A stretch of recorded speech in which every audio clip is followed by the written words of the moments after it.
o de los coliformes. Estamos aplicando ejemplos, ¿no? Las fórmulas. El método de enjuague también ya para superficies húmedas creo ya lo había mencionado, ¿no?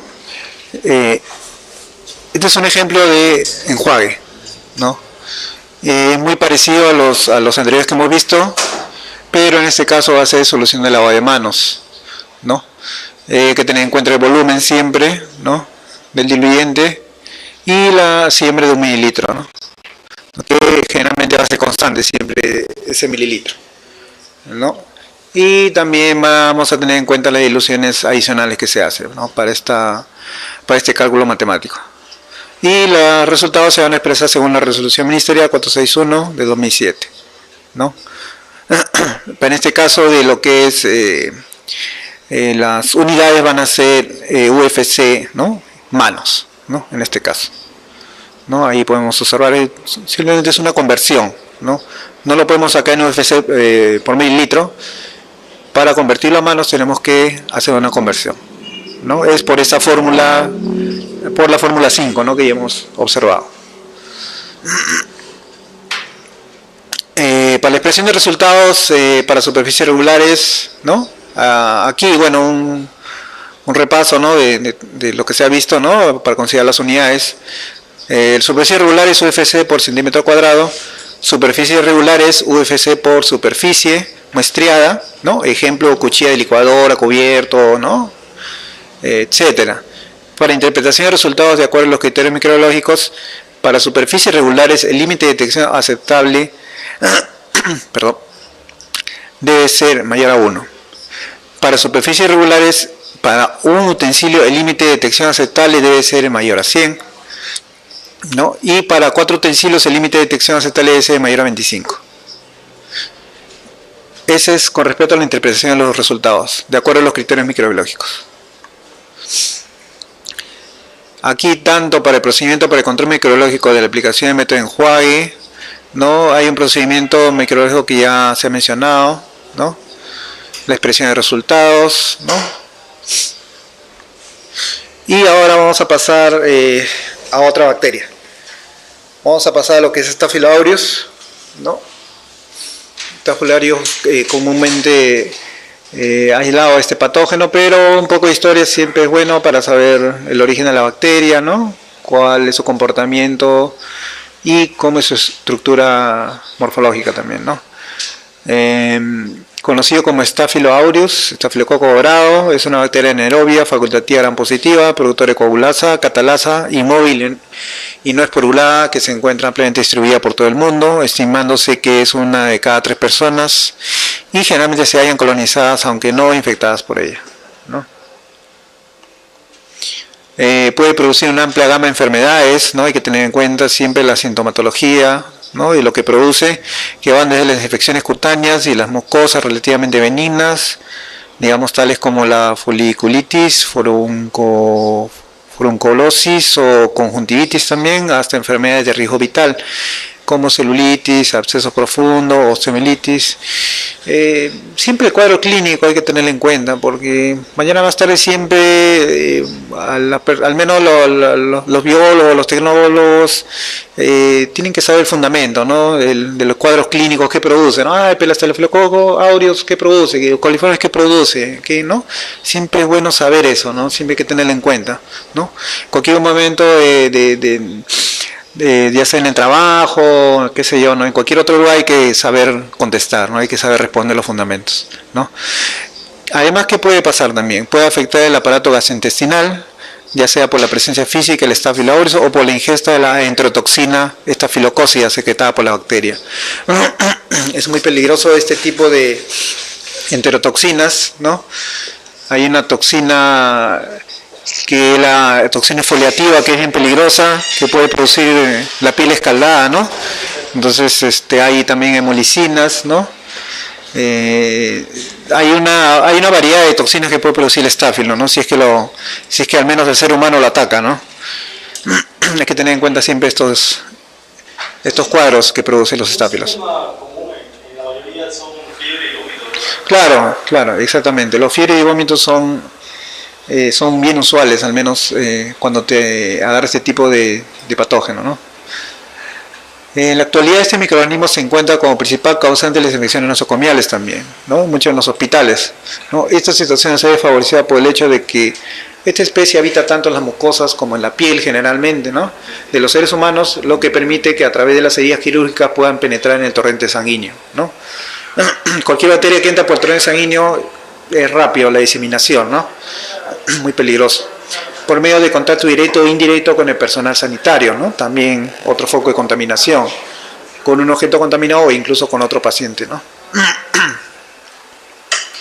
También es un agente patogénico el Staphylococcus ubicuo, que es considerado como parte de la microbiota normal, ¿no? También es considerado así como la microbiota normal.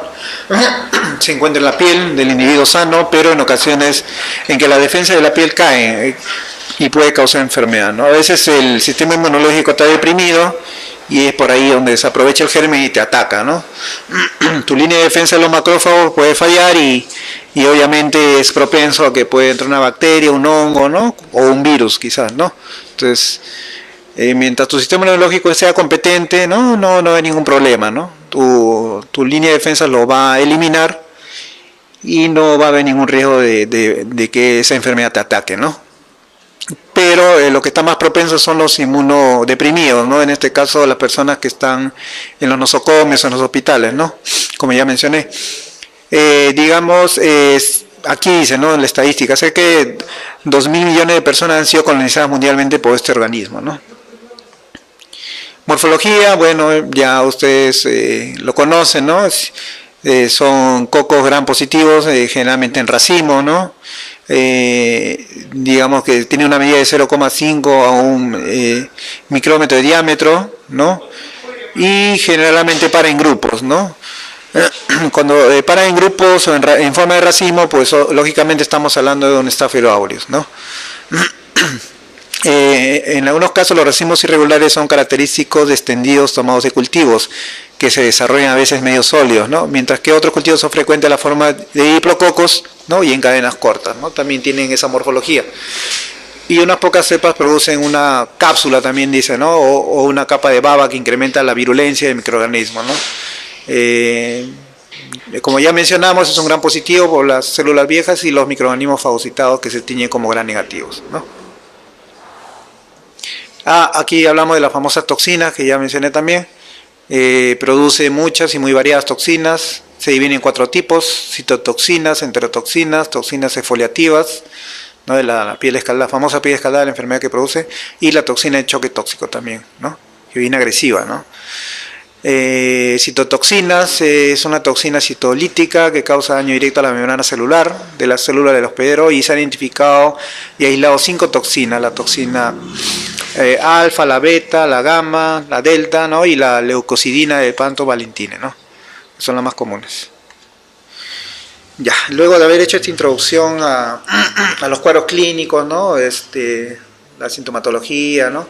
A las enfermedades que puede producir la bacteria del Staphylococcus, vamos a hablar en sí de la metodología ahora, ¿no? Generalmente el laboratorio, en la mayoría de los casos, las muestras a analizar son siempre los enjuagues, ¿no? O manipuladores generalmente, ¿no? La gran mayoría de laboratorios,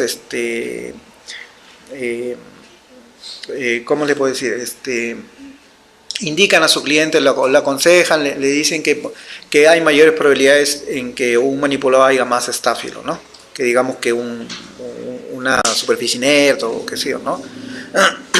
Entonces, vamos a hablar aquí de la solución de lavado de manos, que se va a hacer 100 mililitros de buffer, ¿no? Como diluyente a escoger, ¿no? En este caso. Entonces, ¿qué es lo que vamos a hacer? Tenemos que atemperar nuestras placas de BP, de By Parker, ¿no? Que ya anteriormente hemos hablado del agar By Parker. Bueno, para preparar el agar By Parker también es un poco complejo, ¿no? Porque se utiliza la yema de huevo, ¿no? Por la reacción de una enzima, ¿no? Y también tiene componentes como el telurito de potasio, ¿no? Que me parece que está a 1%. Son importantes para poder obtener una buena preparación de medio cultivo, ¿no? Generalmente el BP se utiliza un medio base para, ¿no?, para su preparación, ¿no? Y tiene que ser en asepsia, la preparación. Tiene que haber mucha asepsia para este medio porque son bien fáciles de contaminar, ¿no? Bueno, la preparación también es muy parecida a la GARMIEP para Bacillus cereus también, ¿no? Entonces, siguiendo con la metodología, el flujograma, ¿qué es lo que vamos a hacer? De nuestro lavado de manos, todo esto, muestra de manipulador que viene 100 mililitros, lo que vamos a hacer es tomar 1 mililitro de la muestra, en este caso, y lo vamos a sembrar al agar by Parker, ¿no? Como podemos observar en el flujograma, ¿no?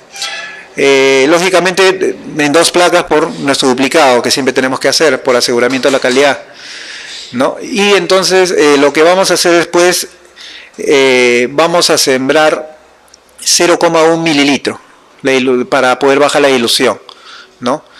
Y digamos, para poder seguir haciendo estas diluciones, vamos a tener que utilizar un tubo estéril, ¿no? Y colocar 9 mililitros de diluyente, ¿no? En este caso de la ISO, me parece que es la solución peptonasal. Para la ISO, la solución peptonasal.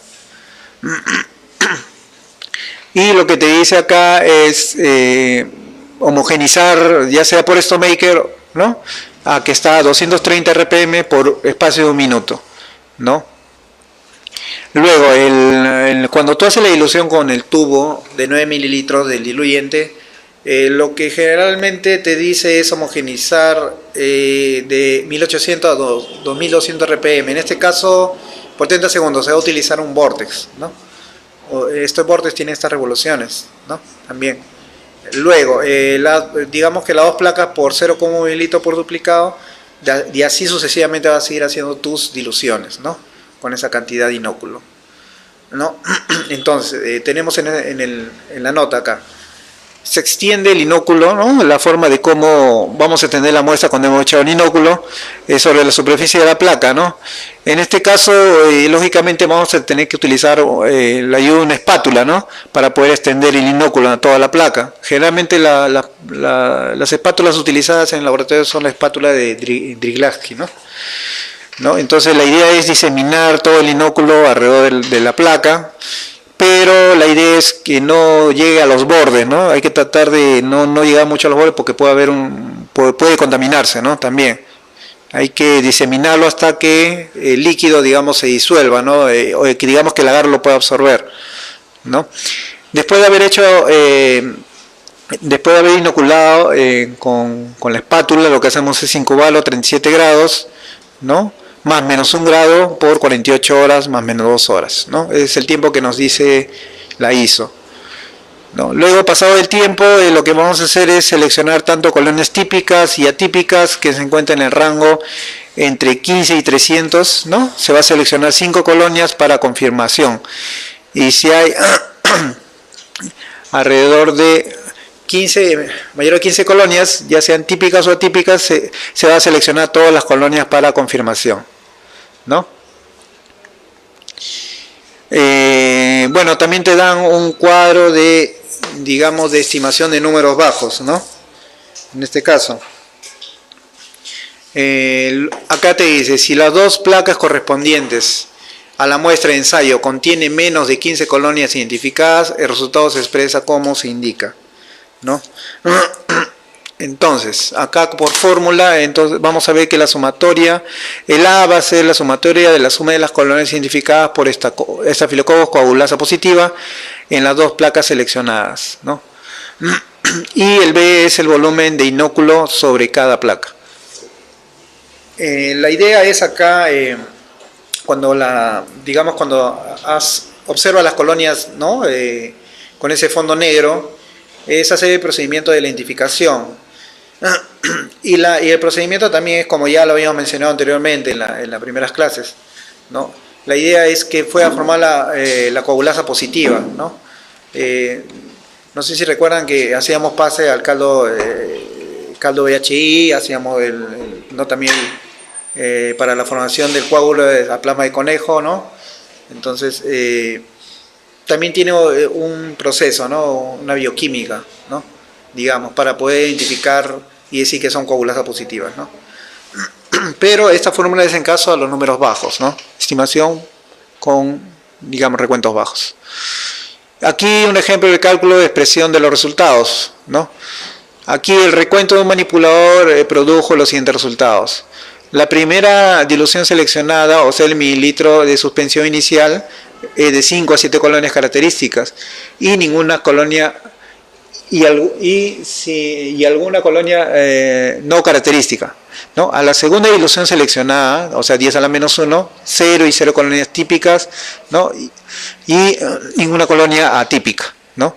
Luego de esto se tomaron los siguientes números de colonias. De las 5 se seleccionaron las 5 colonias y todas resultaron ser positivas, ¿no? En este caso, es un ejemplo, para la coagulasa, ¿no? Automáticamente coagulasa positiva, ahí se confirma recién lo que es el estáfilo, ¿no? Acá, digamos, vamos a tener un dato que es A es igual a 5. Acá, por ejemplo, en el otro que hicimos de las 7, se confirmando también las 7, entonces mi A va a ser 7 también, ¿no? Entonces, aplicando la fórmula, ¿no?, de la sumatoria de las colonias, podemos observar que sale 6 unidades de formador de colonia por mililitro de solución de lavado de manos. Así se reporta, ¿no? Así como este tipo de unidad, ¿no? Pero como ya sabemos, la resolución ministerial del MINSA, ¿no?, de 2007 nos pide convertirlo, ¿no? Siempre tenemos que convertir esas unidades. En este caso, como estamos hablando de manipuladores, tendría que ser la unidad tendría que ser manos en ese caso, ¿no? Entonces, el resultado final sería, en este caso ya, 60 en este caso, ¿no? Unidad de formador de colonias, ¿no?, por manos, ¿no?, en este caso, ¿no? Aquí, digamos, es otro ensayo, digamos, de la ISO, pero en este caso la 68881, ¿no? Acá en este caso más se basa en lo que es alimentos, ¿no? Acá es 25 a 25, ¿no? Igual se basa en las diluciones correspondientes, ¿no? En este caso podemos observar ahí que también se va diseminar, ¿no? Aquí se va a añadir a cada placa lo que es 0,1, ¿no? Y se va, con la ayuda de una espátula, se va a diseminar el inóculo en las placas de Bioparker, ¿no? Es el procedimiento que nos dice la ISO, ¿no? Y también nos dice seleccionar tanto las colonias típicas y atípicas que se encuentren en el rango de 15-300, ¿no? Eso no cambia ahí, seleccionar 5 colonias para confirmación. No. Si hay menor a 15 colonias, ya sean típicas o atípicas, se selecciona todas las colonias para confirmación, ¿no? Para la homogenización hay un método 1 y un método 2, ¿no? Hay un método, digamos, el 1, que es un blender mecánico entre 15.000 y 20.000 RPM, digamos, no excede los 2.5 minutos de homogenizado. El método 2 te dice que el estomeque es alrededor de 230 RPM por una capacidad de 400 mililitros, ¿no?, por espacio de 60 segundos, ¿no? Entonces hay que tener esas consideraciones, ¿no? Para hacer tu dilución, como ya se sabe, se toma 9 mililitros, ¿no?, de diluyente, ¿no? Igualito para aislamiento, las colonias se van a pasar, digamos, las presuntivas de estáfilo se van a pasar a VHI, como ya he mencionado, y se va a incubar a 37 grados por 24 horas más o menos 2 horas, ¿no? El VHI, que es el Brain Heart Infusion, ¿no?, y que es la infusión de cerebro de corazón, me parece que es la traducción, así es, ¿no? Luego esto se va a sembrar en plasma de conejo para lo que es la confirmación de la coagulasa, ¿no? Aquí te dice con 0,3 mililitros de plasma de conejo, ¿no?, y 0,1 del VHI en este caso, ¿no? Ahí la confirmación de la coagulasa positiva es la formación de coágulo, ¿no? Y acá te dice incubar los tubos y leerlo de 4 a 6 horas, ¿no? Como ya he mencionado anteriormente, en ese tiempo se puede formar la coagulasa, ¿no? Y la idea siempre es colocar el tubo, inclinarlo para ver si es que el coágulo se retiene, ¿no?, y no nos dé un falso positivo, digamos, ¿no? Pero si no es así, si todavía le falta, podemos seguir incubándolo por 24 horas, que pase el tiempo, ¿no?, para poder confirmar recién la coagulasa. Pero en general, Si el volumen de coágulo ocupa más de la mitad del volumen total, digamos que ya es positivo también, ¿no? Ahí vemos las colonias típicas en Agar Bay Parker, ¿no? Esos puntos con fondo negro, ¿no? Y alrededor se ve la reacción de la enzima, ¿no?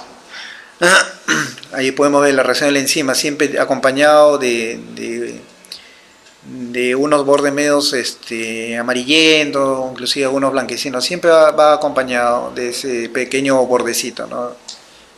Es por la reacción de la enzima, ¿no?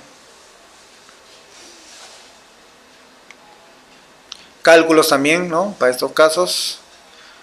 Aquí por fórmulas, ¿no? Sumatorias, ¿no? Las colonias típicas, ¿no? Escogidas, en algunos casos confirmadas por la coagulasa, ¿no? Inclusive también hay colonias no típicas, también la contabilizan para poder hacer la fórmula, ¿no? Y el reporte se va a expresar como número entre 1 y 9.9 multiplicado por la dilución, en este caso. Si el conteo de colonias en la primera dilución hay menor a 1 unidad de formador de colonias, reportar como menor a 1 por la dilución correspondiente, nada más, ¿no? El reporte es así. Y ahora pasamos a Escherichia coli, ¿no? Ese es el tercer patógeno que estamos viendo acá, ¿no? También siempre es bueno saber los fundamentos, ¿no? La introducción, de dónde viene la palabra coli, ¿no? Digamos que es una bacteria, miembro de la familia de enterobacterias, también está incluido, y va a formar parte de la microbiota del tracto gastrointestinal de los animales homeotermos, ¿no? El bacilo gram negativo, no exigente, oxidasa negativo, catalasa positivo, anaerobio facultativo, ¿no? Crecen a 37 grados, la temperatura óptima, ¿no? Generalmente su morfología está conformada por flagelos perítricos, ¿no? Ahí podemos ver la morfología, ¿no? En bacilos gram negativos, ¿no? Entonces, digamos que la bacteria anaerobia facultativa comensal más abundante en la microbiota es considerada así la E. coli, ¿no? También debido a que la E. coli participa en la producción de las vitaminas B y K, se han descrito diferentes clonas, ¿no? Por proceso de adaptación, se han adquirido elementos genéticos, mutaciones, ¿no? Y debido a eso ahí están las variedades de tipo de E. coli, ¿no? La enterovasiva, enterosogénica, también la enterohemorrágica, ¿no? Tenemos varios tipos de E. coli. Inclusive para lo que es el laboratorio también hay pruebas rápidas para poder detectar la E. coli enterohemorrágica, ¿no? La O157H7, ¿no? Hay pruebas rápidas que te permiten poder aislar este patógeno también, ¿no? Me parece que la marca de la casa productora es el Rivel, me parece que el Rivel lo utilizan, ¿no? Para hacer ese tipo de ensayos. Pero también como opción pueden hacerlo con caldo de C también, ¿no? Con caldo de C pesa 25 gramos, ¿no? En 2,25 de este caldo, ¿no? Lo incubas y lo estrías luego a agar-TBX también, ¿no? Y por la formación de la beta-glucuronidasa, ¿no? Que tiene las colonias son medias verdosas, vas a poder determinar también, ¿no? Coli enterohemorrágica, ¿no? Esta es una forma, digamos, una forma clásica de poder también aislar este tipo de patógenos, ¿no? Depende del laboratorio también, ¿no? Si es que son con pruebas rápidas. Las pruebas rápidas generalmente es por la OAC, la mayoría, ¿no? En este caso de la enterohemorrágica que les menciono, del Rivel, que es, ¿no? Es como una tira de reactivo por inmunocromatografía, ¿no? Y simplemente incubas tu muestra, ¿no? Lógicamente el reactivo está inmerso de que es la E. coli enterohemorrágica, ¿no? Me parece que utilizan agua destilada, ¿no? Como diluyente, ¿no? Y después, pasado el tiempo de incubación, simplemente sacas 5 gotas, ¿no? del incubado y lo colocas a ese inmunocromatografía, ¿no? Es como un pequeño test, ¿no? Y después de 15 minutos, si se observa las dos líneas, lógicamente que es positivo, ¿no? Es una prueba rápida para poder determinar el caso de coli enterohemorrágica, ¿no? Ese es por lado AC, ¿no? Pero como te digo, existen también otros ensayos, ¿no? Que de la forma manual, ¿no? Con los medios, ¿no? Conocidos, cuál también puedes determinar esta bacteria, ¿no? Entonces, esto habla un poco este tipo de clonas, ¿no? Diferentes clonas que se han adaptado a mutaciones, ¿no? Un poco tenemos por eso esa variedad de colis, ¿no?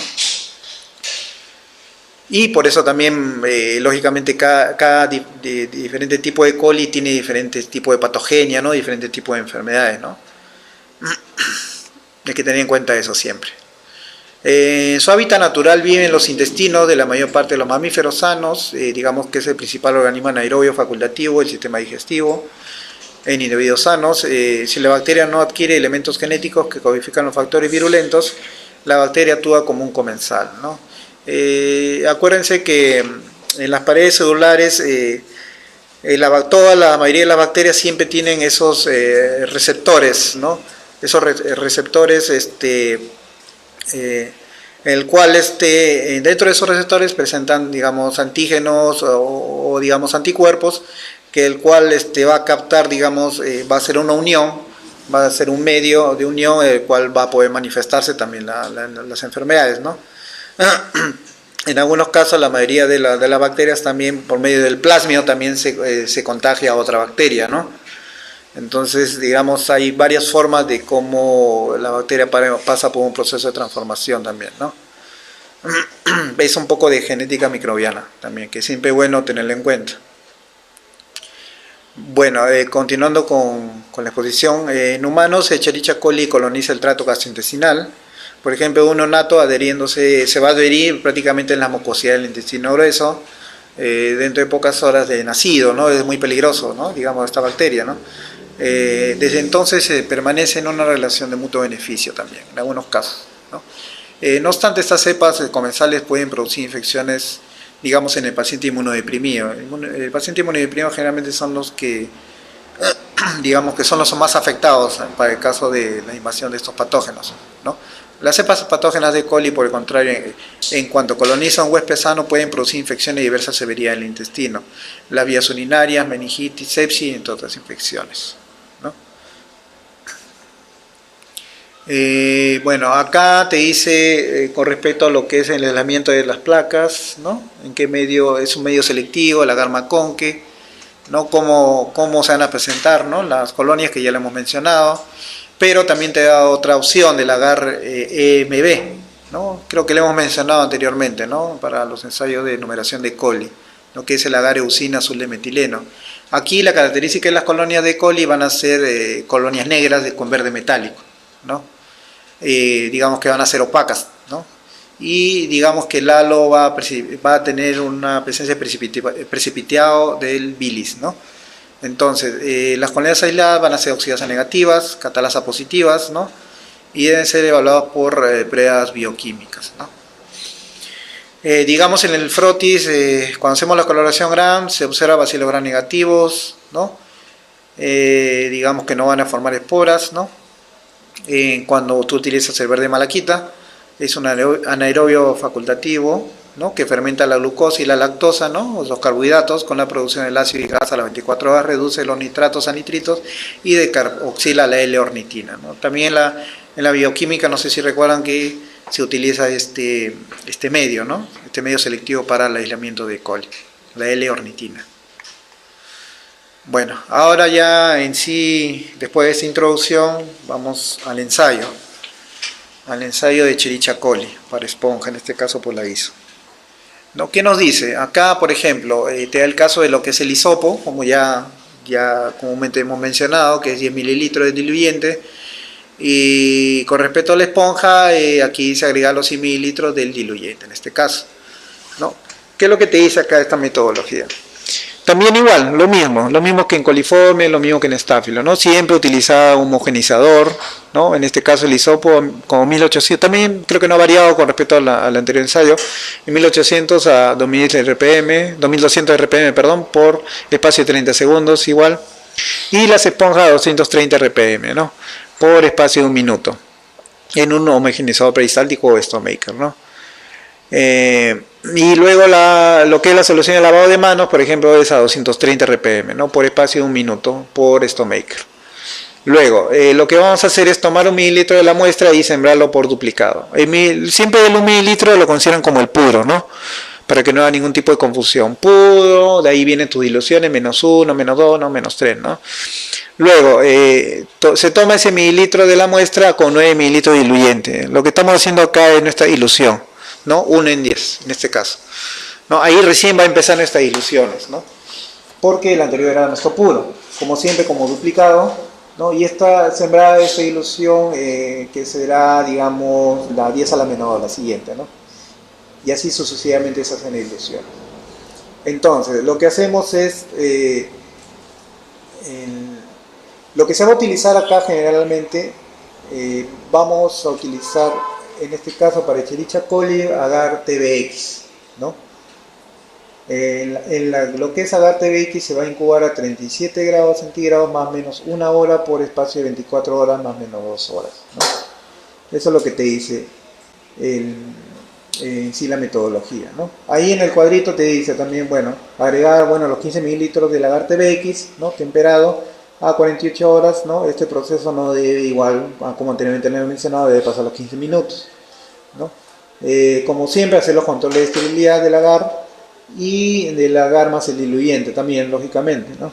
Luego mezclar cuidadosamente el inóculo con el medio, ¿no? Digamos, con las rotaciones que ya conocemos, ¿no? Y dejar solidificar después. Y obviamente se invierte las placas a 37 grados, ¿no? Por un periodo de 4 horas y luego incube a 44 grados. Generalmente crecen estas temperaturas, estos medios, ¿no? Estos TBX, ¿no?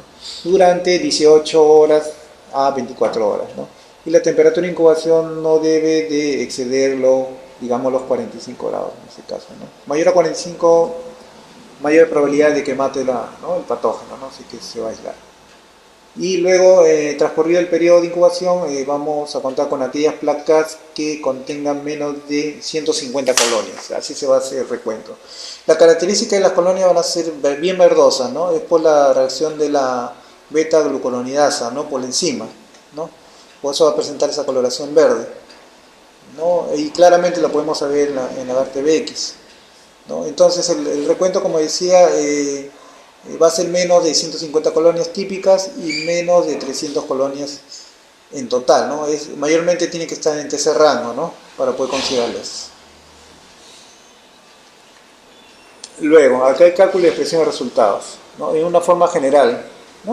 Ya conocen la fórmula, el N, la sumatoria de las UFCs contadas en la placa de las dos diluciones sucesivas, ¿no?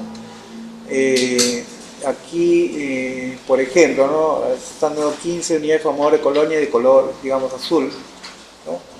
En algunos casos hasta las colonias verdes también pueden ser, inclusive hasta pueden parecer un poquito azuladas también, me olvidé decir ese detalle, ¿no? También no son consideradas así. B, volumen de mililitros, N, número de placas, la primera dilución, la segunda dilución, es muy similar a las anteriores fórmulas que hemos visto, ¿no? Ya saben que siempre tienen que considerarse la sumatoria de las colonias, ¿no? Siempre hay un número que está constante, el volumen del inóculo, en algunos casos es 1 mililitro, ¿no? En la mayoría de casos es 1 mililitro, perdón, en otros que es 0,1, ¿no? Hay que considerar el volumen, ¿no? En el caso de la primera dilución del inóculo, ¿no? El D es la dilución que corresponde la dilución que corresponde a la primera dilución, es decir, acá con respecto al método de hisopo, ¿no? Es muy similar también al anterior, tanto para regulares como irregulares, en este caso para lo que es Escherichia coli, ¿no? Es lo mismo el número de colonias, ¿no? El factor de dilución, el volumen de la solución, y el A, ahí está el área de la superficie muestreada. Es lo que me estaba preguntando acá el joven también, ¿no? Es el área de la superficie muestreada, que es 100 centímetros cuadrados, ¿no? Ahí en la anterior slide creo que no salía esa parte, ¿no? Es igual, es la misma acá. En este caso el área quiere decir que es, en este caso, 100 centímetros cuadrados. Es más que nada para la transformación de las unidades, ¿no? Luego, para superficies irregulares también igual lo mismo, el N, el D, el volumen, ¿no? De la solución diluyente utilizado en el proceso, en este caso son los 10 mililitros, ¿no? Ese para hisopo. Acá está un ejemplo también igual, lo he querido plasmar en esta manera para que lo puedan entender. La muestra corresponde, digamos, acá a un frotado de superficie regular, que son 100 centímetros cuadrados, el cual fue realizado con un hisopo y posteriormente se coloca en 10 mililitros de diluyente, ¿no? Se siembra 1 mililitro de esta suspensión por duplicado. Así también se realiza 2 diluciones decimales adicionales, que es -1 y -2, y se va a observar los siguientes resultados. Aquí, digamos, miren, en el cuadrito, digamos, miren, colonias totales, colonias azules, digamos, típicas de lo que es Escherichia coli, ¿no? Para, digamos, por una placa. Para la segunda placa también igual se ha considerado así, totales y azules, ¿no? Aquí tenemos mi puro, que es el 1, mi -1 y hasta -2 se ha hecho la dilución, ¿no? Y por aplicación de la fórmula vamos a ver que prácticamente va a ser, digamos, toda la sumatoria de las colonias de la primera y la segunda dilución, ¿no? Y abajo el volumen, ¿no? El factor de dilución, y bueno, hay un 0,1 que es constante, ¿no? Que se va a mantener. Y haciendo un esfuerzo matemático te va a dar 144,1 UFC por mililitro, ¿no? Aquí lo que te pide el método es redondear a 140 en este caso, ¿no? Y como tenemos que expresar los resultados, según la resolución ministerial del MINSA del 2007, se va a tener que convertir a centímetros cuadrados, ¿no?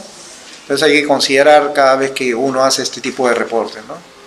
Ya sabemos para lo que es el caso de coliformes, de estáfilo, ahora lo estamos viendo para Escherichia coli, ¿no?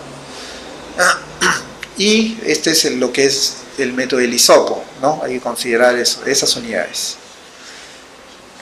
Continuamos. Ahora el método de la esponja para lo que es E. coli, ¿no?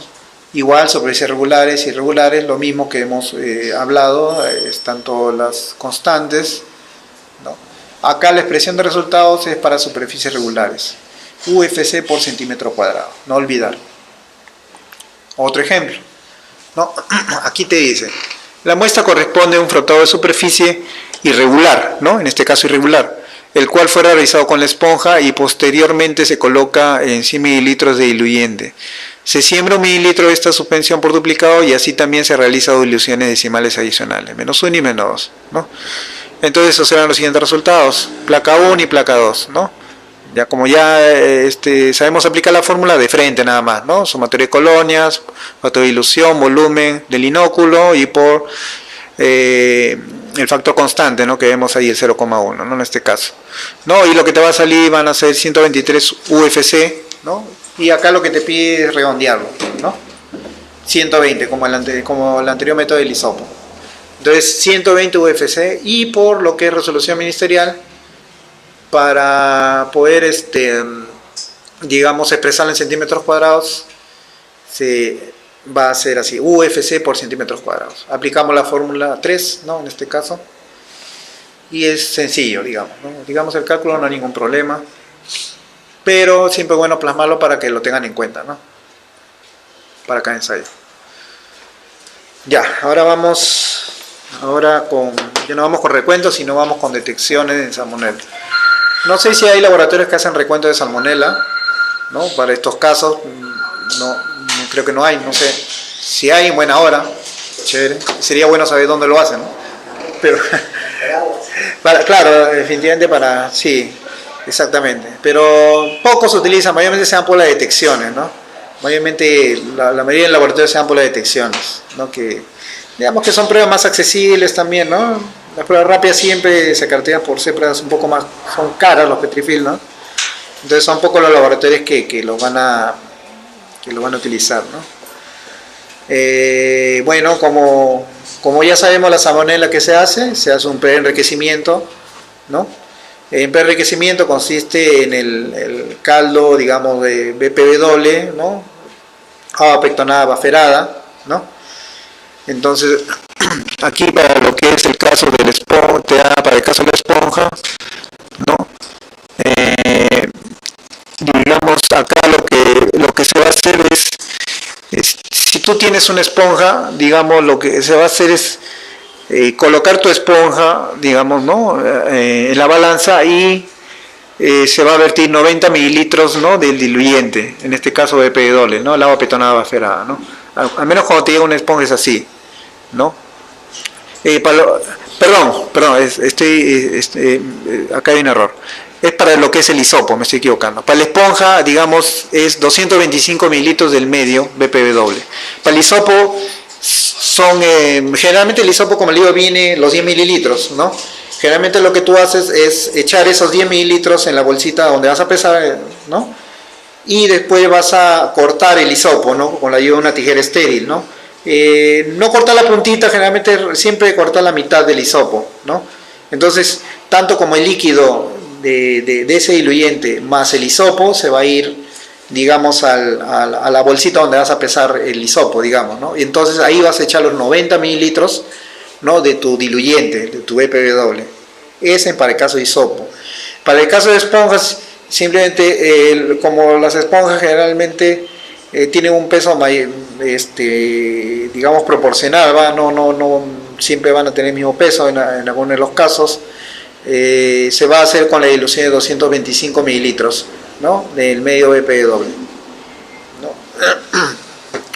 Entonces lo que se hace con respecto a lo que es la esponja, acá la asociación de lavado de manos, acá va a ser 100 mililitros, ¿no? Digamos, de BPW a doble concentración. Acá hay un detalle, digamos, que es bien notorio.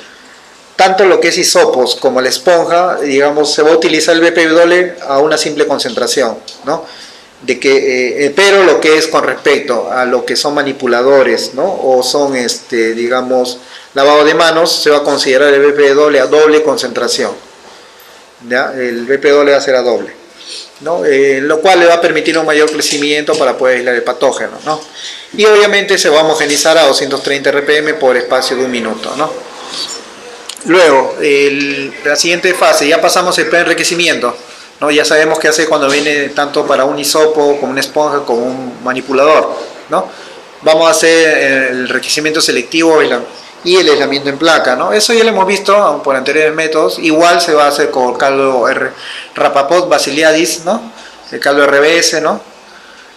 Con 0,1, lógico, y también a tu caldo Müller, Kaufmann, tetationato, no biocina, el MKTTN también igual. Pero en este caso va a ser 1 mililitro, ¿no? La idea es poder, en esta parte es poder aislar el patógeno, ¿no? Y después a medios selectivos también, ¿no? En este caso XLD y verde brillante nada más, ¿no? Porque en alimentos me parecía que lo habíamos también hasta sulfito de bismuto, ¿no? Pero en este caso solamente te piden el XLD y el verde brillante nada más, ¿no? Ya las características de la colonia ya la conocemos, ¿no? Ya la hemos tocado, ¿no? Sulfuro hidrógeno, ¿no? También, digamos, si hay también salmonelas que son atípicas, que no necesariamente tienen sulfuro hidrógeno, ¿no? Siempre es bueno que las metodologías se amplíen, ¿no? No solamente, digamos, a quedarnos solamente con las cepas, ¿no? Digamos, positivas, que son la Salmonella entérica 2 y la 3, que siempre utilizan, me parece, como controles positivos. La idea en sí de la ISO es poder ampliar más a qué tipo de salmonelas también puede ser, ¿no? O esas que no reaccionan de sulfuro, ¿no? E hidrógeno, y que producen el precipitado negro en las placas, ¿no? Hay también colonias que son amarillas, las clásicas E. coli, ¿no? Que no son consideradas, o los proteos también, ¿no? Como un control negativo también lo utilizan acá, ¿no? Siempre hacen los controles, inclusive con los agares, ¿no? Y la idea siempre es utilizar una sola placa entera, ¿no? Porque hay laboratorios que utilizan la mitad de las placas, lo parten en 2 o lo parten en 4, y ahí hay mayor posibilidades de contaminación. Siempre utilizan una sola placa. Acá el verde brillante, ¿no? Que ya lo conocemos, ¿no? La característica de las colonias, medias transparentes, rosáceas, ¿no? Cuál va a ser sospechoso de salmonela, ¿no? La idea es poder aislar la colonia, ¿no?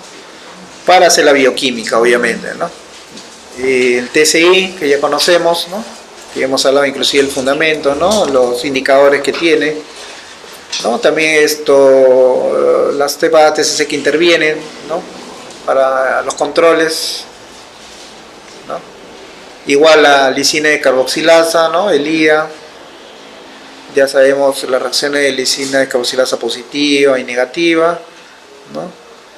Y lógicamente también la incubación, tanto el TCI, la LIA Sanico A37, ¿no? Por 24 horas más o menos 3 horas. ¿No? Acá otra reacción, ¿no? Vemos tanto positivo como negativo para las lisinas, ¿no? Indicador grupo de bromoquesol como recordatorio. Igual también utilizamos el otro medio para la bioquímica como la urea y Christensen. No siempre con sus controles, lógicamente. Cuando te mandan a hacer, digamos, vas a aislar digamos una colonia negra, lo que tienes que hacer, lo que generalmente se hace para poder aislar esa colonia, es haces un control, digamos, de las cepas, ¿no? TCCs. En este caso, la que usa la ISO son la Salmonella 2 y la Salmonella 3, ¿no? Y también tienes que hacer tu control de medio, ¿no? Para ver cómo está funcionando el medio, ¿no? Y lógicamente tu muestra, ¿no? la que quieres aislar, la Salmonella, ¿no? Siempre tienes que hacer con esa batería, ¿no? Tus controles positivos y tu control de medio, ¿no? Tanto para hacer tus pases de lo que son agares, ¿no? En este caso BP también, ¿no? Utilizamos reactivos para la reacción, la coloración roja, ¿no? Que indica que la prueba es positiva. Bueno, es un complejo que forma, que ya le hemos hablado también, ¿no? Aquí vemos la formación del anillo, color rojo intenso, ¿no? Y la reacción química correspondiente debido a la utilización de los reactivos, ¿no? La prueba de Lindol también, igual, que lo hemos visto. Y lo que sí te pide el método igual también es poder aislar esas colonias también, purificar las colonias en agar nutritivo, ¿no? El agar nutritivo que te permite pues hacer tu serología, ¿no? Igual tienes que confirmar qué tipo de salmonela, ¿no? Está atacando, digamos, ¿no? al ensayo, ¿no? Aquí la serología que ya hemos visto, ¿no? La formación de la aglutinación te dice la positividad, ¿no? de la salmonela. Luego acá observamos la aglutinación, la no aglutinación, siempre también con controles, ¿no? El control negativo es Proteus, ¿no? En algunos casos la aglutinación siempre es bien tenue, ¿no? Pero con la ayuda de un estéreo puedes ver la positividad de la aglutinación, si es que no lo puedes ver a simple vista, ¿no?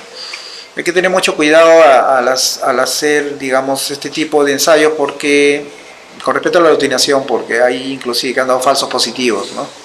Lógicamente por no hacer bien el ensayo, ¿no? O le echas, digamos, mucho más reactivo de lo que corresponde, o digamos utilizas una asa de siembra que está contaminada también, ¿no? Entonces, digamos, puede ocasionar una reacción, un falso positivo, ¿no? Hay que tener mucho cuidado. Ya, ok, ahora lo que vamos a ver, ahora vamos a hablar con respecto de los ambientes, ¿no? Hay pruebas rápidas, digamos, con respecto a lo que es las placas Petrifilm, ¿no? Con respecto a los microorganismos aerobios, ¿no? Generalmente estas placas Petrifilm son trabajadas por la metodología AOAC, ¿no? En algunos casos tienen sus limitaciones, ¿no? Pero lógicamente hay que tener cuidado para mantener también este tipo de, digamos, de estos sobres, ¿no? Donde se guardan estas plaquitas, ¿no? Digamos, de Petrifilm, porque a la hora de tú abrir, digamos, el sobre, ¿no? Donde contienen los Petrifilm, hay que tener cuidado también, inclusive a la hora de cuando termines tus ensayos, pues tratar de ponerle una cinta para sellarlo, ¿no? Después de haber estado abierta, ¿no? Porque la idea es que no entre la humedad, ¿no? Porque si entra humedad, prácticamente se va a alterar las placas, ¿no? Entonces hay que tratar de cerrarlo bien, ¿no? Sellarlo con una cinta adhesiva, ¿no? Y pues lógicamente para que se mantenga siempre, ¿no? Secas, ¿no? Que no entre la humedad, porque ahí sí va a entorpecer nuestro ensayo, ¿no? Generalmente ¿cómo se almacenan estos paquetes, Diego, de estos sobres de Petrifil, ¿no? Cuando están cerrados, ¿no? Tiene que ser una temperatura menor o igual a 8 grados, ¿no? Menor o igual a 46 grados Fahrenheit en todo caso, también puede ser, ¿no? Equivalente, ¿no? Digamos, deben usarse antes de su fecha de caducidad, generalmente, ¿qué te dice, ¿no? Estos Petrifil, ¿no? En áreas generalmente, digamos, de alta humedad, te dice uno de los casos, ¿no? Donde la condensación, digamos, puede ser un inconveniente, ¿no? Es recomendable que los paquetes se atemperen al ambiente, ¿no? Del lugar, ¿no? De trabajo antes de abrirlos, ¿no? Hay que tener en cuenta estas sugerencias, ¿no? Las placas, digamos, Petrifil tienen un tiempo de vida útil de, digamos, de 18 meses, ¿no? Desde su fecha de elaboración, ¿no? Y obsérvese siempre la fecha de la caducidad que podemos observar en la parte superior de la placa, ¿no? Bueno, entonces lo que vamos a tratar de explicar acá es el ensayo en sí. Ya sabemos cómo conservar nuestros sobres, ¿no? La idea también nos dice que los paquetes hay que mantenerlos cerrados, ¿no? Digamos que no hay que refrigerar tanto, digamos, los paquetes que ya están abiertos inclusive, ¿no? Por máximo de un mes, digamos, ¿no? Pasado este tiempo ya, digamos, se te puede deteriorar, ¿no? También tiene un tiempo de vida todas estas placas Petrifil, ¿no? Después de haber abierto el paquete, lógicamente, ¿no? La idea es tratar de colocarlos en un contenedor sellado, ¿no? Tipo funda con un cierre también te dan las posibilidades, ¿no? Y también mantenerlo en congelación, te dice, ¿no? Es otra forma de poder mantener estos placas Petrifil, ¿no? Para poder usar y sacar el paquete de congelador, ¿no? Va a ser un poco más rápido, accesible, ¿no? Y el resto se va a guardar en las mismas condiciones también, ¿no? Hasta la fecha de su caducidad. Esa es la idea. Bueno, entonces antes de poder utilizar estas digamos, placas Petrifil, se va a pesar el alimento. Primeramente tenemos que hacer nuestra dilución, ¿no? Que va a ser nuestra dilución 1 en 10, digamos, ¿no? Pesar 25, no 25, ¿no? Generalmente utilizamos un Stomaker, ¿no? Para poder hacer el homogenizado, ¿no? Luego, para hacer, digamos, el homogenizado tenemos que utilizar un diluyente especial, ¿no? Para el caso del AOAC, generalmente los más utilizados son los buffers, ¿no? Como ya se ha mencionado, ¿no? Pero para diferentes metodologías, por ejemplo, para lo que es la ISO, por ejemplo, la 579, el diluyente es la sal pectonada, ¿no? Por ejemplo, ¿no? Hay otros que son como la ISO, la 6887, también hay solución salina, ¿no? Otros también, digamos, también hay muestras con caldoliten también, ¿no? Que ya he mencionado, que tienen que estar libres de bisulfato o de agua destilada generalmente, ¿no? Hay que tener mucho cuidado. Bueno, entonces, después de haber utilizado el diluyente, lo que hacemos es mezclar, ¿no? Digamos, y homogenizar la muestra, ¿no? Mediante los métodos que ya conocemos, ¿no? Para un óptimo crecimiento, ¿no? y recuperación de los microorganismos, ¿no? Entonces, lo que se hace para inocular, digamos, se va a colocar en una superficie, digamos, que esté plana y nivelada, ¿no? Luego se va a levantar la lámina y semitransparente, ¿no? Y se va a inocular, ¿no? El mililitro de la dilución de la muestra, ¿no? Justamente en el centro de la película, ¿no? Entonces, digamos que después se va a cerrar lentamente la película, ¿no? Dejando que caiga lentamente el sobre, digamos, ¿no? Semitransparente. Pues si lo dejamos de golpe, va a ocasionar puede ocasionar burbuja, ¿no? Y no se va a poder leer, digamos, las colonias, ¿no? Hay que ser muy cuidadosos a la hora de utilizar estas láminas Petrifil, ¿no? Entonces, después, sí. Si aparece una burbuja, ya descarto la placa.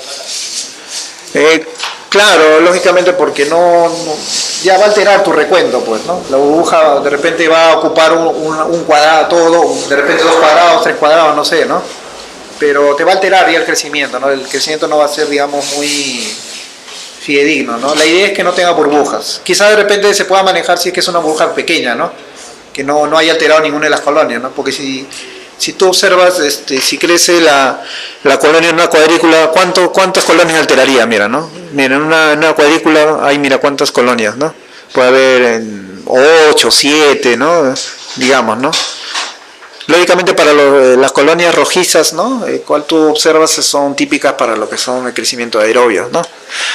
Pero para la incubación siempre hay que utilizar una plancha, ¿no? Hay una plancha de plástico en el cual va a ayudar a diseminar mejor el inóculo, ¿no? Siempre se utiliza tanto para lo que es aerobios y lo que la idea es, cuando utilicen esa plancha, es presionar suavemente, ¿no? Para que se pueda dispensar o esparcir el inóculo, ¿no? Para que se pueda distribuir también en todo el área, ¿no? La idea también es darle forma, ¿no? Porque imagínate, si es que no utilizas este tipo de planchas, se va a dispersar de una manera que no es homogénea, ¿no? Entonces, digamos que no va a haber un buen recuento. También hay que tener mucho cuidado para poder dispersar bien y utilizar esa planchita, ¿no? La planchita es así, ahorita lo voy a enseñar, ¿no? Ese plancha, la primera que ustedes ven, ese por ejemplo es para mohos, por ejemplo, ¿no? Hay otra, la plancha para aerobios es un poco más pequeña, ¿no? Pero es muy útil para este tipo de ensayos, ¿no? Por OAC, ¿no? Esas planchas son muy útiles. Se tiene que utilizar obligado, pues, para poder almacenar bien el inóculo, ¿no? Y que no se puede esparcir, que no esté homogéneo, ¿no? Esa es la idea. No, pero ayúdame con eso, se ha retrocedido. Perdón, ahí nos queda. No, al anterior. ¿No? Entonces, lo que observamos acá es el crecimiento de las colonias típicas, ¿no? Para lo que es aerobios, ¿no? O son puntos rojos, ¿no? Fucsias, ¿no? Ahora, con respecto a la interpretación, digamos, puede ser utilizado por un contador de colonias también, ¿no? Digamos, también te puedes ayudar con una lupa también para contar las colonias, o también se puede consultar la guía de interpretación para leer los resultados, ¿no? Digamos, las colonias también puedes aislar para la identificación posterior, y para hacer eso simplemente se levanta la película, ¿no? O sea, esa lámina semitransparente, ¿no? Que está encima, se levanta cuidadosamente y se recoge la colonia y el gel, ¿no? Con la ayuda de una asa de siembra, ¿no? Para poder aislar ese patógeno, poder confirmarlo, ¿no? Digamos, el OAC en algunos de los casos te dice, tanto para leche y productos lácteos, es utilizar el método el oficial, que es el 986.33. No, el que estamos viendo ahorita es el OAC, el método oficial 990.12. Ya es el método que estamos viendo ahorita, ¿no? Pero yo le estoy nombrando estos OAC que existen también, para que en un momento, si van a un laboratorio, tener en cuenta estas metodologías también, ¿no? También hay con el método del AFNOR, ¿no? Que es hay un método validado también, ¿no? Que la incubación también va a variar, ¿no?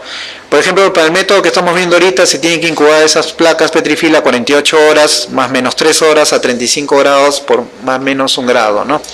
En cambio, el método de la FNOR se va a incubar por 72 horas, le da más tiempo, ¿no? A 30 grados en este caso, ¿no? Hay inclusive otros métodos como el MKLL, también, que se puede incubar a diferente temperatura, ¿no? En estos casos también coincide con el AFNOR, que es a 72 horas, ¿no? También igual a 30 grados, ¿no? Luego, vamos a continuar. Digamos, la lectura de colonias es directa, ¿no? Lo que tú cuentas va directamente a tu recuento, no es nada complicado. Eso es la ventaja de estos métodos rápidos, que el conteo es directo, es rápido, no necesita ninguna fórmula de por medio, digamos, ¿no? Es automático, lo que te sale, ¿no? Lo anotas. No, ahora vamos a pasar lo que al final voy a hacer un resumen, digamos, de estos ambientes, no solamente por Petrifil, sino hay ambientes que puedes utilizar, digamos, placas también, ¿no? Esto lo voy a dejar para el final, ¿no? Aquí con respecto a lo que es recuento de mohos y levaduras, ¿no? También hay que saber ¿no? Cómo crecen estas colonias también, es muy importante, ¿no? También se va a utilizar este dispersor para lo que es puede tener inóculo, digamos, ¿no? En una forma, digamos, homogénea, ¿no? Hay inclusive en la segunda placa que pueden observar, pueden utilizar también para lo que es ambientes con placas, agares cromogénicos, ¿no? Lógicamente aquí las levaduras, por ejemplo, van a tener una coloración típica, pero volviendo a lo que son las placas Petrifil, ¿no? La idea siempre va a ser presionar suavemente, digamos, este dispensador, ¿no? No se va, por ninguna manera uno va a tener que deslizarlo, ¿no? Porque si tú lo deslizas, lógicamente se te va a estropear todo el inóculo, ¿no? Se va a chorrear, ¿no? Y entonces ya no va a haber, digamos, una lectura fidedigna, ¿no? Luego lo que se hace es incubar todas las placas, ¿no? En grupos, digamos, hasta 20 unidades te permite, ¿no? Poder hacer esta incubación. Y la temperatura tiene que estar entre 20 a 25 grados, ¿no? Durante el espacio de 3 a 5 días, ¿no? Pero la idea siempre es monitorear, digamos, estos crecimientos, ¿no? Si yo he hecho el análisis no de mis placas de Petrifil, digamos, no voy a esperar hasta el quinto día para observar el crecimiento, ¿no? Tengo que ir monitoreando cómo va creciendo mi muestra. Porque imagínate, el tiempo que te pide el cliente, digamos, quiero que en 5 días salga, por ejemplo, ¿no? Y ¿qué pasa si por lo menos monitoreó tu placa y justamente ves el quinto día y ves una contaminación, de repente un crecimiento excesivo de colonias, ¿no? O digamos, o si ves algo raro en tu ensayo, ¿no? Entonces lógicamente no vas a esperar el último día para repetir ese ensayo, ¿no? Entonces lógicamente hay que ir monitoreando para ver cómo va creciendo las colonias, ¿no? Siempre lo que uno hay que tener en cuenta eso para todo tipo de ensayo, ¿no? No esperar el último día para poder observar las placas. Haces el primer día, el segundo día, ya en el tercer día haces su seguimiento, ¿no? Y ahí tú mismo puedes ver si es que está creciendo o no. En el tercer día también puedes notar de repente que no hay crecimiento, ¿no? Entonces, por ende, se va a sobreentender que no va a crecer, ¿no? Pasados los 3 días, si es que no crece, ya quiere decir que ya está negativo, digamos, ¿no? Pero se tiene que esperar hasta por lo menos tercer día, ¿no? Por lo menos para que puedan crecer los mohos y las levaduras, ¿no? Digamos, acá algunos mohos pueden crecer rápidamente, por lo que puede ser útil leer y contar, va a ser más rápido, ¿no? Las placas entre ellas, como ya he mencionado. Y digamos, ya que las colonias más pequeñas se verán más oscuras que los mohos, ya pasado los 6 días, ¿no? Se va a ver las colonias, digamos, un poco más claras, ¿no? Más pequeñitas se ven más oscuras, lógicamente. No, digamos que es una estrategia para hacer recuentos también, ¿no? Por ejemplo, si las plagas tienen demasiado crecimiento en el quinto día, como mencioné, se registra el resultado, a veces ya en el caso obtenido en el tercer día, lo que es el estimado, ¿no? También, ¿no? Es vital, digamos, el tercer día y el quinto día también, ¿no? Donde ya salen los resultados. Puedes utilizar un contador de colonias también, ¿no? O puedes hacerlo de forma con la ayuda de una lupa o un estéreo también, ¿no? De acuerdo ya a la habilidad del analista, ¿no? Las colonias de levaduras, ¿qué características presentan? ¿Cómo son las colonias de levaduras? Las colonias de levaduras son pequeñas, generalmente tienen filos y bordes definidos, digamos que son de color uniforme, no difusos. El color de la colonia puede variar de belga más o menos a crema, ¿no? Como observamos ahí, es en el ejemplo de lo que es una placa en agar, por ejemplo, ¿no? Lógicamente que aquí también puedes utilizar el OIE, ¿no? Para hacer tus controles ambientales, ¿no?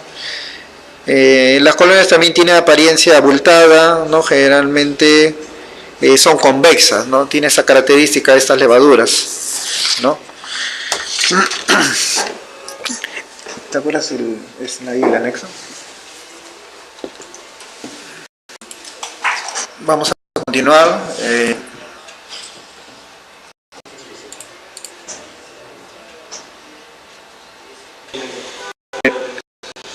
Caso una para la UAC que claro, digamos en sí el resultado es, va a avanzar el slide, va a avanzar, ¿no? No se puede avanzar, avanza el siguiente. Ya, entonces vamos a hablar un poco de lo que es la metodología, digamos, en ambientes, ¿no? Con placas. Con respecto a alimentos, con lo que tú preguntabas, claro, sí se puede hacer, tiene que hacerles ensayos con 25 con 225, ¿no? Y también con respecto a lo que son lo que es, si viene una superficie, digamos, una superficie inerte, digamos, ¿no? Con el líquido de 10 mililitros, se hacen mayores diluciones, porque siempre generalmente hay muchos modos en lo que es superficies, ¿no? Generalmente hacen diluciones inclusive hasta la -4, -5, ¿no? Porque son bien cargados, ¿no? En alimentos, digamos, no es mucho, digamos, no es mucho, no se hace mucha dilución. Pero para el caso de superficie, ¿no? Estos ambientes sí se hacen mayores diluciones, ¿no? En forma general, ¿no? Hay normativas también farmacéuticas, ¿no? Hay una cualificación, una monitorización, perdón, ¿no? Una aclimatación, tienes que tener la temperatura y la humedad relativa adecuada, utilización, control de entrada, generación de partículas, ¿no? Hay normativas también, ¿no? Por la ISO, la 14644 y la 14698, ¿no? Continuando, a ver. Listo. Digamos que acá hay un flujograma en el cual hay un diseño y construcción, es como, digamos, podamos cuantificar nuestros ensayos, ¿no? Producción de rutinas, reformas, ¿no? La monitorización, que es muy importante, ¿no? Digamos, ¿qué es cualificar en este caso? Supone verificar en unas determinadas condiciones y en un momento dado la funcionalidad de una instalación, por ejemplo, ¿no? En cambio, monitorizar, ¿no? ¿Qué significa? ¿No? Verificar el funcionamiento de la instalación durante la utilización, ¿no? Es muy importante tanto lo que es la monitorización, ¿no? Digamos, en un ambiente, ¿no? Digamos, ¿no? La monitorización, a diferencia de la cualificación, digamos, no posee valores absolutos y especificados, sino recomendados. Además, las técnicas de toma de muestras presentan una notable variabilidad, ¿no? La monitorización permite valorar la efectividad de la práctica de limpieza y desinfección, así como determinar si está trabajándose en condiciones adecuadas, ¿no? Monitorización de un ambiente controlado, como qué es lo que puede abarcar, cuantificación de microorganismos, ¿no? En la superficie, en el aire, en los suelos, en las paredes, en equipos, ¿no? Digamos, hay parámetros físicos, ¿no? Que hay que tener en cuenta, ¿no? Como la presión diferencial, la temperatura, la humedad relativa, la concentración de las partículas del aire también, ¿no? Hay aspectos funcionales de los ambientes controlados que prácticamente se prestan para ser monitorizados, ¿no? Y digamos que la determinación de la concentración de partículas en el aire mediante contadores, ¿no? Digamos, control de la presión diferencial entre salas mediante manómetros diferenciales, control de la colmatación de los filtros mediante manómetros también diferenciales, y control de la temperatura y humedad relativa ambiental mediante utilización de termómetros, termohidrómetros también, ¿no? Comúnmente utilizados en los laboratorios, ¿no? Digamos que estos aspectos funcionales van a ser siempre controlados los ambientes, ¿no? Si no contamos con esto, digamos, no va a tenerse digamos, un resultado alterado, ¿no? Hay que tener en cuenta mucho estos monitorización de ambientes, ¿no? El monitoreo microbiológico de ambientes, por ejemplo, la calidad del aire debe ser adecuada y controlada también. Los parámetros de control también deben estar basados en datos microbiológicos de partículas obtenidas de estudios de cualificación, ¿no? Digamos, aunque la cualificación inicial del aire se efectúe en reposo, la monitorización rutinaria se hará en funcionamiento, ¿no? Aquí el monitoreo microbiológico de ambientes, ¿no? Aquí, aunque de manera general puede decirse que a menos partículas en el aire, menos microbios, no existe, sin embargo, correlación entre los valores de recuento de partículas y de microorganismos. Contadores, ¿no?, de partículas, ¿no?, que cuentan de 0,5 micrómetros o mayores. Digamos que los microorganismos no son normalmente células líderes flotantes, sino que suelen asociar a partículas mayores, ¿no?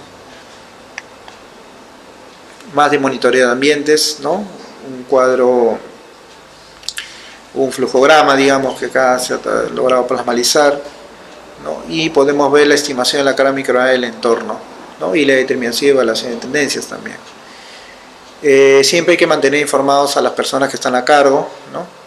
La monitorización microbiológica es muy importante porque incluye paredes, equipos, superficies, suelos, ¿no?, vestimenta, ropa, guantes, aire, ambiente, prácticamente toda una monitorización del ambiente, ¿no?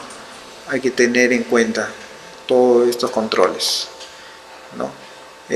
Aquí la monitorización de los ambientes controlados se efectuó aplicando un programa de control ambiental también, ¿no? Hay inclusive programas de controles ambientales, ¿no? ¿Qué es lo que te dice estos programas? Que te va a permitir prácticamente verificar la calidad del aire en la zona de proceso, ver las tendencias de su entorno y así prevenir contaminaciones, ¿no? Acá descubrir todos los turnos de trabajo y comprender los aspectos relevantes: aire, suelos, paredes, vestimenta, superficie, ¿no? Lo que ya hemos hablado en resumen, ¿no? Aquí para la monitorización hay que definir siempre los puntos de muestreo, el plan de acción en caso de salida de límites, ¿no? Todo un programa de control ambiental, ¿no? De una forma resumida se está colocando acá. ¿Para qué es todo esto? Tiene una finalidad, ¿no? Es para permitir detectar los cambios a tiempo para poder tomar las medidas correspondientes, ¿no? Punto de muestreo. En algunos casos no se puede controlar todo, ¿no? Hay riesgos que podemos correr y las probabilidades que existe de que estos riesgos se conviertan en peligros, el cual nuestro objetivo puede ser vulnerado, y así podemos seleccionar aquello que debemos controlar. Tiene que haber una planificación de la monitorización ambiental, ¿no? Puntos críticos también se va a evaluar, y todo esto va a ser en base a la proximidad del producto, ¿no? Si se trata de aire o de superficies que pueden estar en contacto con el producto o con sus contenedores y tapones, estas áreas críticas requerirán mayor monitorización, y aquellas no exista un contacto con el producto, ¿no? Seguimos hablando de los puntos de muestreo. Hay un mayor riesgo microbiológico para el producto que ha de formar parte del programa. Va a haber una monitorización de la zona crítica, ¿no?, para determinar el mantenimiento de las condiciones asépticas. Superficies críticas, contacto con el producto, digamos, ¿no?, lo consideran así, que debe permanecer estéril durante el proceso, ¿no? El método de muestreo se va en base a contaje de partículas, placas de sedimentación, muestreadores activos, muestreadores de superficies, muestradores de guantes, de ropa. Todos estos tienen sus limitaciones de aplicaciones preferentes, ¿no? Método de muestreo con contaje de partículas. La monitorización de la concentración ambiental de las partículas permite detectar desviaciones significativas en la limpieza del aire, y se va a recomendar efectuar un muestreo activo en cada turno de trabajo, ¿no? Contaje de partículas, continuamos. El aire de la zona crítica debe monitorizarse durante cada turno de trabajo, y se recomienda usar contadores fijos, controladores a distancia. Normalmente esta monitorización no debería detectarse en microorganismos. Aquí lo dice el FDA. Aquí lo que tenemos son las tomas de muestra activa, ¿no? Aquí te habla de que cómo el aire es enviado, ¿no? De qué manera, ¿no? En algunos casos es a través de una placa perforada sobre una placa Petri. También inclusive también es impulsado mediante una turbina sobre una tira de agarre o placa Petri que está situado tangencialmente. Son formas de cómo poder hacer tus monitoreos, ¿no? También acá te dice que el aire es transpirado a través de una tapa perforada sobre una placa Petri, ¿no? y otra también pasa por una placa Petri, a ser aspirada por un motor si todo trae la misma, ¿no? Infinidad de formas de cómo poder hacer tu método de muestreo, ¿no? Como podemos observar, ¿no? Bueno, acá acá son los que comúnmente conocemos ya, ¿no? Estos utilizando las placas Petri, ¿no? Lo que se va a considerar es que se va a colocar en puntos de riesgo, ¿no? Para poder verificar prácticamente, ¿no? Durante la exposición también si se secan. Aquí los microorganismos van a caer simplemente, ¿no? Se deja expuestos al ambiente y los microorganismos caen, ¿no? Y podemos observar acá crecimiento de levaduras, por ejemplo, ¿no? Acá hay un programa también de control ambiental, ¿no? Procedimientos normalizados, ¿no? Punto de muestreo, momento de muestreo. Es bien amplio realmente, ¿no? Hay que tener en cuenta mucho estos puntos, ¿no? Tamaño de la muestra, procedimiento de muestreo, frecuencia de muestreo, ¿no? Realmente es bien amplio, ¿no? Hay niveles establecidos también que va a poder obtener un mejor control microbiológico. Los de FDA inclusive, ¿no? Lo colocan como responsable de unidad, van a estar formados regularmente por tendencias, mediante investigaciones también para estos programas de control ambiental, ¿no? Por ejemplo, aquí una forma general, ¿no? La identificación de los microorganismos lagos, por ejemplo, ¿no? Digamos, ¿qué es lo que va a lograr? Va a lograr darnos una información muy valiosa, ¿no? Por ejemplo, el caso de los aerobios, por ejemplo, ¿no? ¿Cuál es la referencia? ¿Cómo tienes que incubarlos, ¿no? En el caso de lo que es FDA, y el PP es una norma, digamos, para los fármacos también, ¿no? Que es bien utilizada, ¿no? Y hay que saberlo igualmente, ¿no? Hay que tenerlo en cuenta, ¿no? Para hongos y levaduras también, ¿no? El USP y el FDA también. Para el caso de los medios de cultivo más comúnmente utilizados, ¿no? Aquí hay conocidos, ¿no? Como para hongos y levaduras se utiliza el agar saburado, ¿no? Para ese tipo de estos controles, ¿no? Ambientales, ¿no? Para lo que es aerobios, acá utilizan el agar de caseína, ¿no? El agar digestivo de caseína, el TCA también utiliza, ¿no? Y el agar soya triptona también. Son esas posibilidades que te dan para poder hacer estos controles, ¿no? Hablando del ámbito microbiológico, ¿no? También existe un plan de muestreo, ¿no? La clasificación y la frecuencia, cómo se tienen que hacer estos muestreos, ¿no? Por el USP. El plan de muestreo por control ambiental, ¿no? La práctica de desinfección, ¿no? Cómo deben mantenerse los desinfectantes también, aquí lo considera. También controles ambientales, ¿no?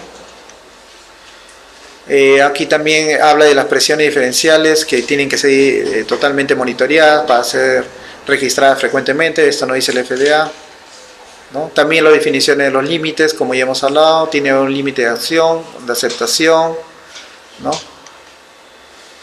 Muestreo activo del aire también, ¿no? Como vemos de una forma general por la ISO y por la FDA, por el USP también, igual. Sedimentación, placa de sedimentación también, clasificación del aire, ¿no? Digamos que yo lo estoy nombrando para tenerlo en cuenta, para que tenga un conocimiento sobre esto, cómo es, digamos, en un aspecto farmacológico es más amplio, ¿no? Es mucho más engorroso, digamos, ¿no? Que el microbiológico, digamos, que utilizan, ¿no? sus medios ya, pues, ¿no? Para mohos y levaduras, los comúnmente utilizados, ¿no? Para aerobios también. Digamos que en microbiología es un poco más accesible y más fácil, ¿no? Pero siempre es bueno saber cómo trabajan los fármacos también, ¿no? Sí es un resumen para que ustedes lo tengan, ¿no? Siempre bueno. Acá en el caso de la ISO, una recualificación, digamos, ¿no? Procedimientos mucho más exigentes, digamos, ¿no?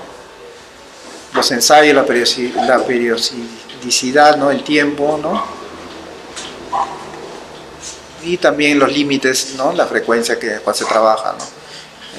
Generalmente en algunos laboratorios, mayormente a veces cuando en microbiología también piden ensayo de esterilidad, no sé si han escuchado los ensayos de esterilidad, ¿no? Eso de ensayo de esterilidad generalmente tienes que utilizar una un flujo laminar generalmente, ¿no? Un ambiente que tenga un flujo laminar, porque tú estás haciendo un ensayo de esterilidad, ¿no? Por ejemplo, puede venirte esterilidad de la leche, por ejemplo, ¿no? Y tú necesitas este flujo laminar para que, digamos, tu muestra no se pueda contaminar, porque lo que tú quieres es determinar si es que esa leche está contaminada o no.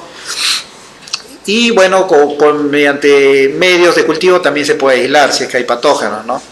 Hay medios aeróbicos y anaeróbicos, ¿no? El cual te permite aislar este patógeno, ¿no? Y se estiría también en medios selectivos y también se hace coloraciones gran si es que en todo caso crece, ¿no?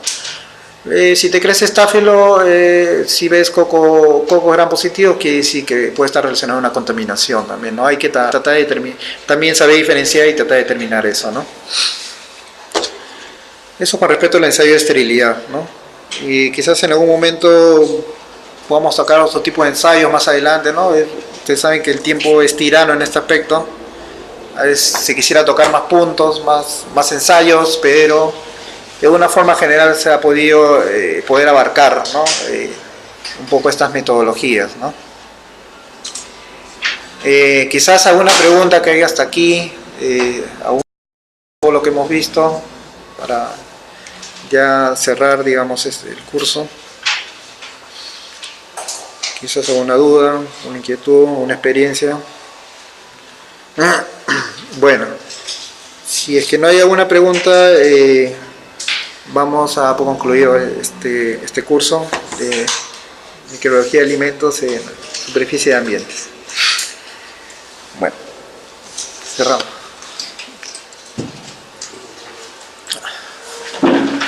Muchas gracias por la atención. Yo soy el biólogo José Carlos Arroyo, soy egresado de la Universidad Villarreal, y cualquier duda, cualquier consulta, cualquier inquietud, les voy a dejar mi número telefónico, ¿no? Terminando el curso.